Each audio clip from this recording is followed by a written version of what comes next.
ঢাকা আইনজীবী সমিতির 2026-27 কার্যনির্বাহী কমিটির নির্বাচনে সভাপতি, সাধারণ সম্পাদক সহ সবগুলো পদে জয় পেয়েছে বিএনপিপন্থী নীল প্যানেল। প্রতিদ্বন্দ্বী জামাত এনসিপি সমর্থিত সবুজ প্যানেল কোনো পদেই জয় পায়নি। শুক্রবার দিনগত রাতে ঘোষিত ফলাফলে দেখা যায় নীল প্যানেলের প্রার্থীরা নিজ নিজ পদে বিজয়ী হয়ে নিরঙ্কুশ আধিপত্য প্রতিষ্ঠা করেছেন। নির্বাচনে সভাপতি পদে মোহাম্মদ আনোয়ার জাহিদ ভূঁইয়া ও সাধারণ সম্পাদক পদে মোহাম্মদ আবুল কালাম খান বিজয়ী হয়েছেন।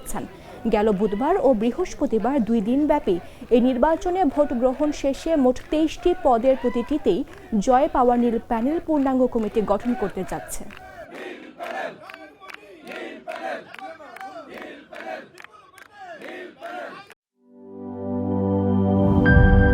ইউরোপ, এশিয়া, আমেরিকা যেখানে যাই, বিশ্বের 145টি দেশে আজ ফ্রুটো পাই।